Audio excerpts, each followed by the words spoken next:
Hey everyone, and welcome back to The Spiritual Activist. We've got an extraordinary show lined up for you today. We've got Amy Alcini with us today from Recycling Happiness. Welcome, Amy. Thank you. Good to You're be very. here. It's great to have you, as usual. We've got Rahul Bhambhani from The Invincible Man. Welcome, Rahul. Hello. And the irreplaceable Kelly Marceau. So great to see you again, dear.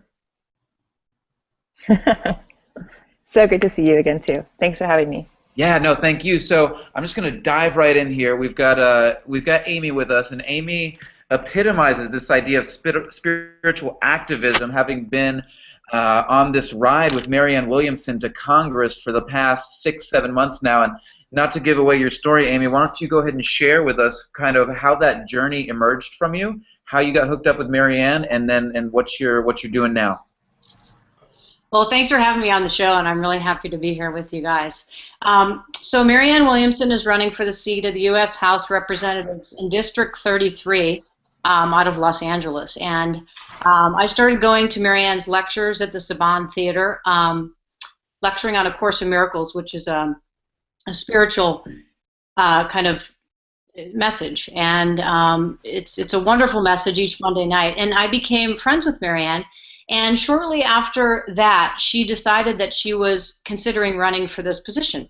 So I became interested in that because of the truths, kind of the spiritual truths that she's talking about, these spiritual principles that don't really change, that have really helped my life.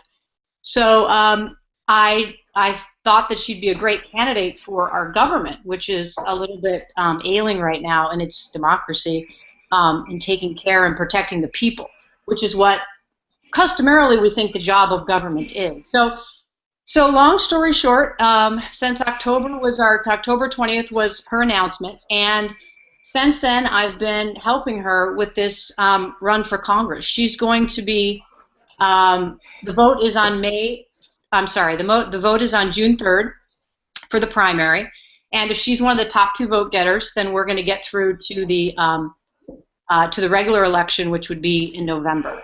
Her main message is uniting spirituality with politics, and for us to become involved, all of us in this community who are spending a lot of time thinking about consciousness and how we can help the consciousness, and to get into the political sphere.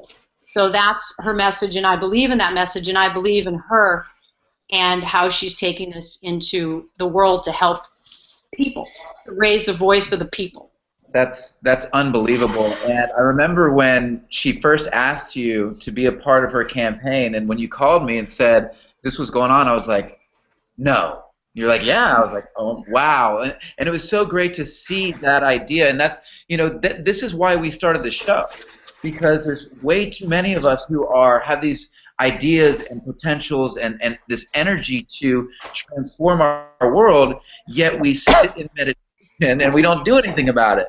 So that's what I love about what you're doing, and it's really, so what is kind of her, I mean, what is she planning on doing once she gets there? Is this something she's talking a lot about, or is it the major philosophy? How are we taking this from spirituality to practicality and politics? So what she likes to think about, it's like our spirituality is kind of it's kind of, say, take it off the mat, so to speak. So if, we're practicing yoga or mindfulness or meditation, it's one thing to be able to have the kind of the discernment or perspicacity to practice that ourselves, and it's important to train that. But once we can train that and hone it, we want to kind of take it off the mat and into the world. So I think that's for me, that's what she's doing, and and I'm feeling the same kind of calling in me to do the same, in this new kind of area that I'm getting involved with. That's awesome. So it's a big, she's got endorsements now from Deepak Chopra, from Barbara Marx Hubbard, from some of the other spiritual leaders, and I guess Deepak Chopra said in his endorsement, if you watch it on YouTube, that he's been trying to convince her to run for a government office for the last 20 years. So firmly believes in her message, as we have about, I think, maybe 7 other or more endorsements from actual candidates, not more than candidates, actually actual people serving in the Congress, U.S. Congress already. So I think a lot of people by now have gotten this message and or have seen her message and have endorsed her. So there's a lot of information at www.marianneforcongress.com, and on YouTube there's a lot of endorsements of some people that I think most of us respect. That's awesome. Kelly, did you have something? Kelly, I thought you had a question. I just wanted to know from her why she wants to be involved in this. Yeah, can you hear me? Yeah. Can you hear me okay? Yep. At all? Okay. So I just want to know why she wants to be involved in this. You know, I mean, there's obvious reasons, but I'm just wondering for you, why do you want to be involved in all of this? Like, what propels you to do this? Personally? Yeah. Can you hear me? Well, yes, personally. You know, yeah. I have a 36-year career of professional tennis. I started playing when I was 8. I got to play on the pro tour, and then I was lucky enough to have some success on the senior tour. So about 2 years ago, I had decided that I had accomplished almost all of what I'd want to do in the tennis world. And I felt like even upon winning my last championships, which I was very grateful and very happy about, that even if I could do something like winning another national championship, the end game was just winning something possibly personal, like a personal goal. And I kind of felt this calling, and I can't really explain it, but it really happened right after the last championship I won, that maybe there was something else I'm supposed to be maybe doing with my focus, and it had all kind of circled around this time that I had met Marianne, and she had decided to run for Congress, and I started really understanding the problems, kind of she calls a cancer underlying our democracy. A few weeks ago, Princeton University came out with a study that itemized and looked at all the kind of things that were going on in our government. They basically did a review of what's happening today in America. After doing that review, the definition of what our government is they called an oligarchy. So what has happened is we've kind of moved away from a democracy, which is a representative of the people, to a representative of only a few of the people. And this, for me, when I started learning these truths that are actually happening right now, I felt like I could kind of maybe rechannel my energy in a way that was maybe for a goal that was much larger than something I could personally achieve. So that's, in my heart, what was a major reason that moved me into help Marianne, along with the fact that she's my friend, and I do believe strongly in her message. So I have a observation. That's wonderful. For you. Thank you so much. I really wanted to know that. Thank you. You're welcome. Something that is in my awareness now. Yesterday I was watching a show with my parents because I'm visiting them right now, and it's the show called Person of Interest. And the episode that they watched was about this activist group that was like militant, basically captured some of the leaders of the state of the U.S. and were like putting them on trial, but like a people's trial. And so, and I'm sorry for the noise in the background if there's any noise. And when I was watching this, I was like, wow, like I was just more present to, even though it was a TV show, just present to like what you're talking about, like it's an oligarchy and the corruption or whatever, like just the vested interest that these people have in running things the way that they feel is best. Mm-hmm. So, and you know, I look at Marianne and it's cool because just like with spirituality, like her books and everything that she talked about was like, now we're standing on the shoulders of giants like Deepak Chopra, Marianne Williamson, and now people like me who are 27 years old. I started my path when I was 19. And so I never actually considered politics as one of the avenues through which I would express my knowingness now that I have in my alignment. So my question for you is, do you see more people who are young getting involved in politics now because spirituality can be sexy within politics as well, or like applicable? And also, where do you see it headed if that does actually start to happen? Great question. That is a fantastic question. And the answer is yes, I do see it evolving more as something that we do. I mean, we use the example of, like, even in the last 3 or 4 years, look what's gone on with our food supply, with our medicine and health. We have become aware of this stuff. So without anyone's dictate, we have decided to become aware of what we eat. We have decided in a different way to take care of our health holistically. So this is stuff that we usually do. But what has happened is there's become, over the past few decades, a political class of people. So there isn't a lot of way to break into that. For example, Marianne looked at her Facebook page and saw over 400,000 people, and Twitter over 200,000 people. If she wouldn't have had that kind of following, unfortunately, given today's political structure, she wouldn't have been able to run, because you need a certain amount of funds to run. So that's not very democratic to start with. So what I think is the awareness of, and again, of what she says, I think is just brilliant, that it's not about electing one woman to Congress. It's about the possibility of one woman getting elected into Congress, which could bring in this whole community. That's so powerful. I mean, the stuff that, you know, people like yourself are thinking about on a daily basis and being actionable on. You know, to even take a part-time role into politics, which is what President Eisenhower said, that each citizen may want to have a part-time role in their government, is something that we can all do as Americans, and it's really empowering. And so to answer your question, yes, I think this awareness is kind of going to bring civics back into the conversation, which obviously, like art and music, have been eliminated from our educational system. It's a spiritual idea. Democracy was born of a spiritual idea. That is, every person is equal, not below the king and queen, but it's a spiritual idea. So it's such a natural fit to bring it back into this spiritual realm, to me. And all of this each day is making more and more sense. Well, and what I find so inspiring is that people like Rahul, who is in his early 20s, and you know, it's like we're blazing new trails here. And you know, you think, are we on delay again? 5-10 years ago, you were not able to. You know, everybody's going, "There's no way." You know, our politics system is screwed, and we're just done for. And so now people are going, my God, there is a resurgence.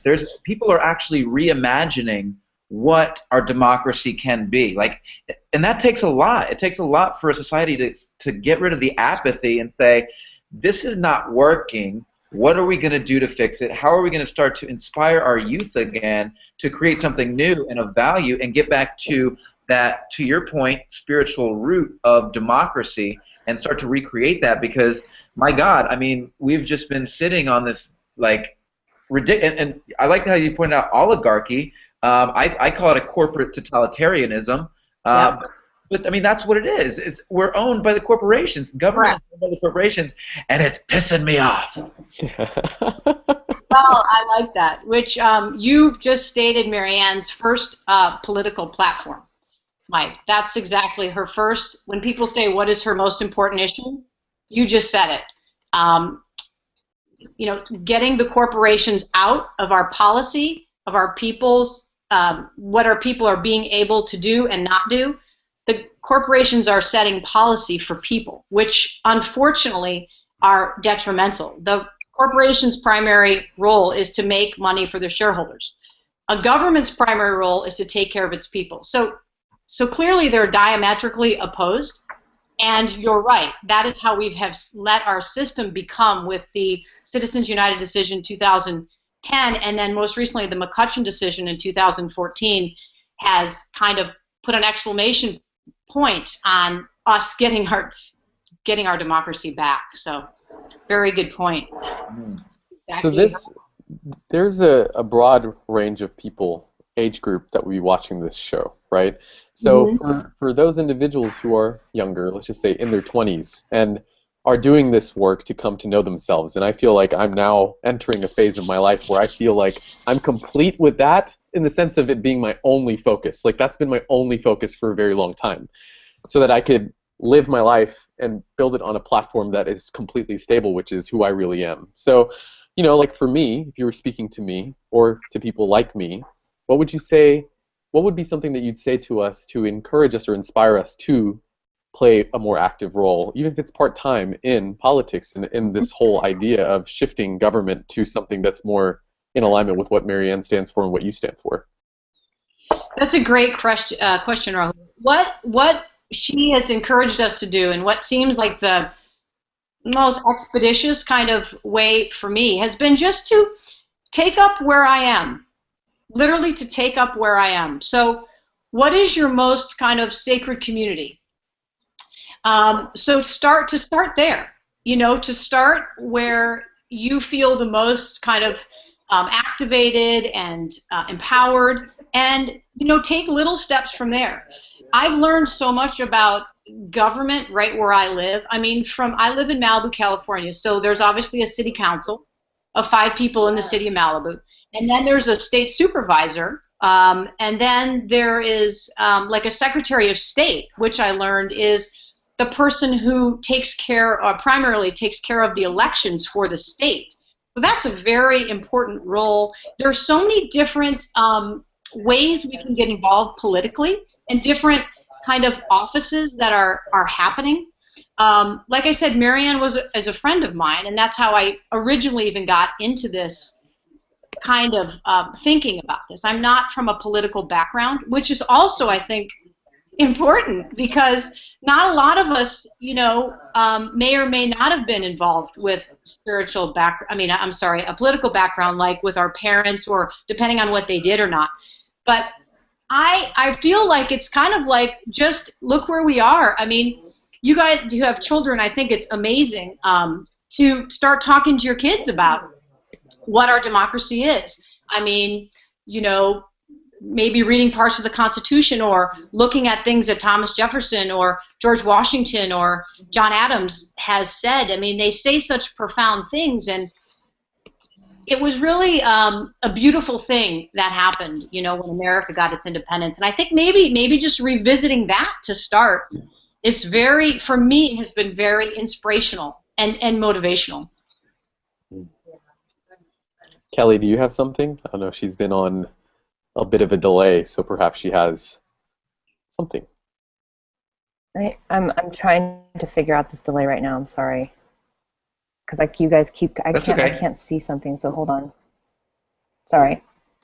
No worries. Okay. So no. You know, yeah, absolutely. So you know what I'm hearing from you, Amy, is that you really have this kind of you know, and this is what I love about this kind of new movement. Yes, it is, you know, you have to take a stand as far as what role you're going to play in politics, but there's this sense of nonpartisanship that is, you know, kind of growing out of this kind of spiritual activist movement, where people are starting to get in politics with spiritual ideas. And what I really want people to know is this is not about religion. Right? We're not trying to, religion is not trying to infiltrate the government, church and state, right? This is the whole point of what we've created. But spirituality and a raise in consciousness, a shift in motivations or intention behind what we're doing is what we're talking about here, right? Rahul, do you want to speak to that? Can I say something? Yes. Go ahead, Kelly. I want to speak to it as well. Please do. So the way that I see it is that on many levels, when she talks about, you know, spirituality, it's like our values and our culture are totally messed up. And you know, when she talks about the founding fathers and the stuff that people actually wrote into these documents a long time ago, there was a connection to that depth, to that meaning, to those ideas and those values. And I feel like over time that has totally been lost. And so to have people come forward who, like you said, are not about religion, but are spiritual and want to actually put the value and the depth and the meaning back in the things that we stand for, it's so beautiful, because, you know, in some ways the United States is a total laughingstock to the rest of the world. And so it would be amazing to have people start a movement that puts integrity back in our politics. Because to be honest, like if we don't have integrity in our politics, I mean, what are we doing? Yeah, I couldn't agree more. And you know, and so that's one of I think what you're doing is amazing. Oh, thank you, Kelly. That was so well said. I completely agree with you about the rekindling of the soul and with what we're doing. That was really beautiful. Yeah, no doubt. Oh, thanks. And that's I've been thinking about this stuff for a long time. Right. And that's why we're doing the show, right? To get it out of our heads and into the streets, because that's where it's lacking.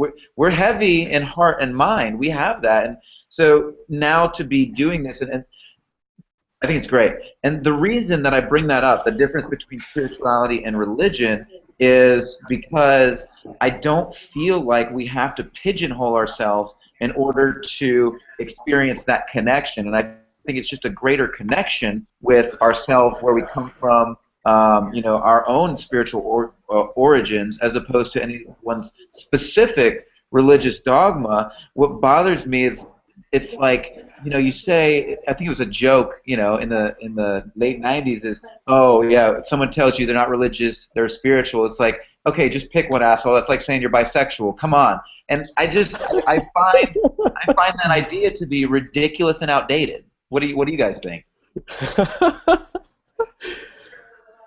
Well, the reason I laughed, I mean, I think that people are afraid of religion because. Sorry, go ahead. Go ahead, Kelly. Go ahead, Kelly. I just think that people are afraid of religion because it's just nothing, you know, I mean, the infrastructure of religion itself is actually really beautiful in what it stands for, but people have corrupted it. And what we're dealing with right now is we're dealing with a corrupt government. We're dealing with an image that is projected onto reality as this is what we are and this is what we stand for, but it's all hollow. Mm-hmm. And so when I think of spirituality, I think of truth. I think that spirituality is actually trying to reinfuse truth into the things that we talk about, into the things that we believe in on a governmental level. You know, it's kind of insane that we live in a culture where our government lies to us, and you know, corporations get away with the things that they do, and we feel powerless to be able to change those things. And so in many ways we do need spiritual activists to stand up to politics, because most politicians are corruptible, because it's all about power, greed, whatever. So to see people actually doing things for the right reasons, for the people, for the planet, you know, having our values in place. I mean, this is the kind of example that we need to set. And so I think what's going on here is incredible, and I think that the fact that a woman is leading it is even more incredible. I agree. Rahul, go ahead. The only thing I wanted to say was the Dalai Lama has predicted for quite a while now that the savior of the world would be the Western woman, and I think we have an obligation to at least honor that possibility. Go ahead, Rahul. Well, for me, since this is something that I'm just now starting to take interest in, because I have enough space to, and enough, yeah, just like freedom to, in terms of like, where can I direct my attention? And you're outside. And I'm outside. Yeah, so it's perfect that Amy's here and we're discussing this right now for me personally, because you know, I have made it my commitment to dissolve all the separation that we create for ourselves with spirituality in our lives. So like I found that, you know, some people can be spiritual when it comes to meditating in their backyard, for example, but when it comes to running a business, that's where they make an exception, or there's a line where that has to be drawn, because it's like, this works for this works up until this point, and then you can't be in the flow. All that stuff, that's bullshit. You gotta like get your nose to the grindstone and make something happen. And for me personally, like I feel, you know, just maybe not me personally, perhaps me, I can see as I continue to grow in my awareness and grow in my involvement in all of my aspects of my reality, that I feel like what's coming for politics and what's coming for, you know, government is this level of steadfastness in truth, so much so that even one person, like Marianne, for example, like I can feel the power of just her, because that level of alignment is more powerful than a million people who are not in alignment. Like that is my experience. You stand with someone who is that clear in who they really are. I mean, that's what gave birth to our government in the first place, was that level of alignment. So it's like, And religion. Right. But even then, like, religion was still connected to some degree of spirituality. I feel like people make that separation too now. It's like, oh yeah, I'm Christian. Oh, I'm this. It's just like a label that we wear, but there's no actual connection with the spirituality that's inherent in it anymore. Or there's a little bit, right? So it's like, I don't actually think that modern religion, if that connection were to be made again, would be a bad thing for our government. Like, if people were actually to embody those values and qualities and live in alignment, integrity with that, I feel like it'd be a great thing. So anyways, I feel like that's what's coming, is that level of impeccable alignment. I can feel it moving through me, and that's what I'm inspired by, is like, what does a politician look like who is unwaveringly committed to pure love, to like being true to the point where they won't split themselves even if 100 congressmen are in their face, being like, you're full of shit, and you're like, no, well, this is what's real. Like, I'm standing in that, and that to me is what will redefine everything for us. I can feel it coming. Just like I could feel like Kelly was going to have technical difficulties. I can feel it. But guess what? It was me who made it, not Andrea. You literally, so it's hilarious because Rahul goes, make sure you have a stand-in in case anything happens to Kelly. I'm like, all right, what way to set out that intention, asshole. And then Kelly's having technical difficulties on more, and he's like, I knew it. And then Kelly finally gets on, and Andrew gets flipped out. So well, we look at the progression of all things. Like this, I watched this movie yesterday with my mom, where like basically Charles Darwin, when he talked about evolution, he's like, everything will converge with perfection as we continue to iterate out.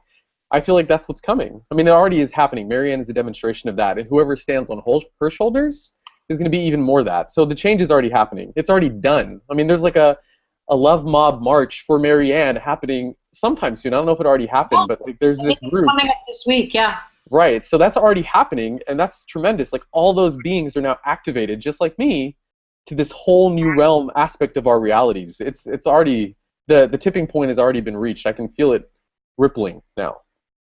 Yeah, I love that, Rahul. You reminded me of a quote, I think by John Kennedy, that said, "Love has never been tried as the head of state." And forgive me, it's either Emerson or Kennedy. I'll have to look that up when we're done. But it's true. We need to give love a try as the organizing entity of our civilization. And I like what you were also saying, and I think truth also, Kelly, is really important, what you touched on. And I think in government that looks like transparency. Last year I had the opportunity to go to Washington, D.C. for 5 days with a group called results.org, who lobbies, we lobby as volunteers to end domestic and world poverty. So what we did is we went early and we learned about the different bills that are actually up, that were up at the time for Congress to vote on, that would affect how our children are fed, to keep more kids having regular meals, and to keep lunch meals in school. So there were some really important bills that we learned about, and then we took that information into the halls of basically not into the Congress, but into the offices of these senators and congressmen. And I spoke with about 7 or 8 of them from California. And over the course of 2 days, it was amazing to spend time with these senators and House of Representative members. And what I took from that was that the people, by and large, are not corrupt. It is a system in which they're operating. For example, every one of them told me, please do not stop doing this. Please keep lobbying for free, because we have over 20 people per congressperson that's lobbying us, paid interest, say the NRA or Monsanto or whatever, but we have very few people, citizens, that are coming and lobbying us about what is truth and what is right. They spend between 30 and 70% of their day raising money for their political party. That's a fact.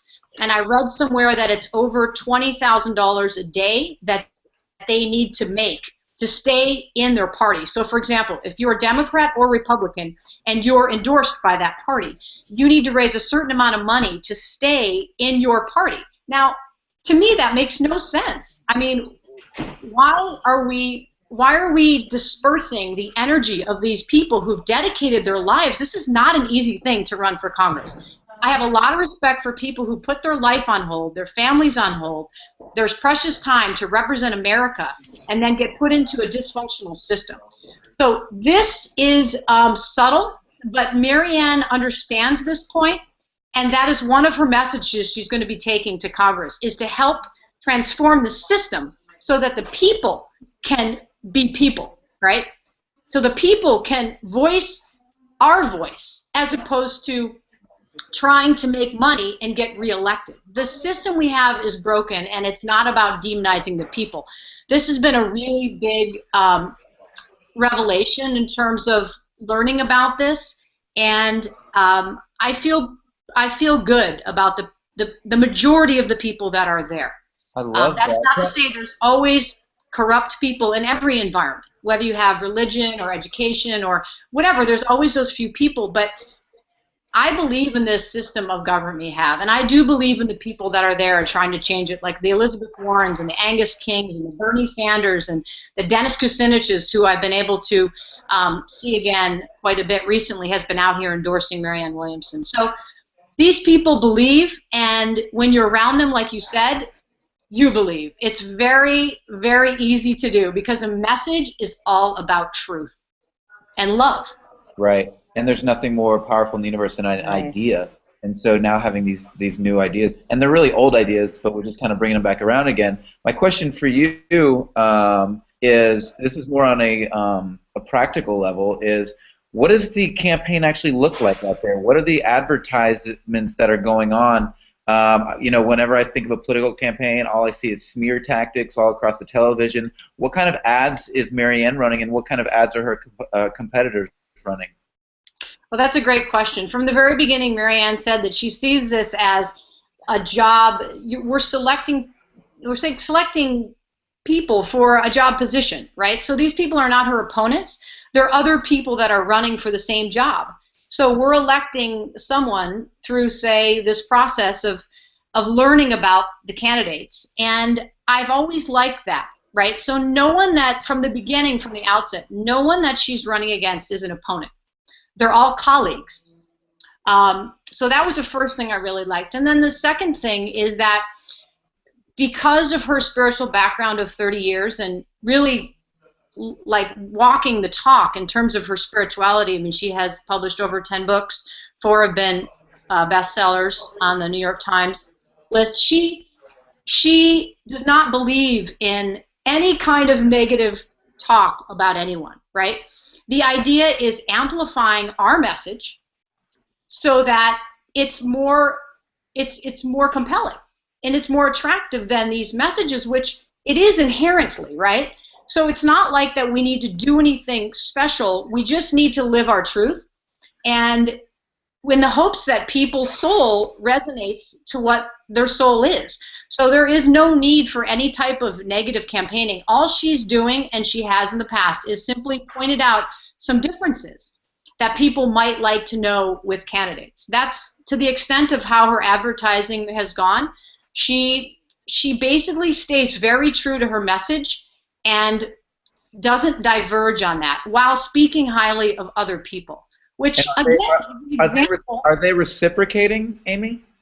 You know, I think it's interesting. It's leading by example, right? So she's had 3 debates so far, actually, in Los Angeles. And, you know, it's interesting. I feel very strongly that she is leading by example. Like, she doesn't need to, talk about it, right? Because if you're having an example of how you're treating another person, you don't need to say I don't need to say how I'm treating you. If I'm treating you well, you know I'm treating you well. If I'm treating you with respect, you know I'm treating with you respect. So in a way, it's very interesting, but she, you know, in the Course in Miracles, it says to teach is to demonstrate. And I think that's a really important point. And I feel like she's doing that with her message, which makes me very happy for all of us. That's amazing. Do you guys have anything else you wanted to ask Amy, or any commentary before we wrap up? We could have much longer discussion. I know. I hate wrapping this up at 30 minutes. I just want to say thank you to Amy, because before I came on this today, I didn't know who she was personally, but I have reposted so many of her Recycling Happiness posts and just think that you're wonderful. So thank you for having this moment. It's awesome. That means a lot to me. Thank you, Kelly. I'm looking forward to connecting with you further, too. Yay. Rahul, Yay. final thoughts? I can feel a question brewing, but I mean, yes, I want to thank you as well. You're inspiring. Oh, Rahul, thank you. And Michael, For sure. you guys are my people. And I was so honored to be in the group and to add to this conversation. So I can't thank you enough, and I hope to be speaking with you again. Yeah, we'll definitely have you back again soon. It's kind of a rotating cast. It's a hodgepodge of rotating cast here. So we love everybody who's been in the group so far, and look forward to continuing to have you back. And then just, from the bottom of my heart, Amy, as well, thank you for what you're doing with Marianne's campaign. I know you've been an integral part of helping her to succeed and doing some of the more laborious things to make this happen. But I truly respect and appreciate what you're doing, and I think it's you guys are opening the floodgates. So, well played. Thank you, Mike. All right, Amy. Have a great day. Okay. Thank you, guys. Bye-bye. Awesome. Bye, guys.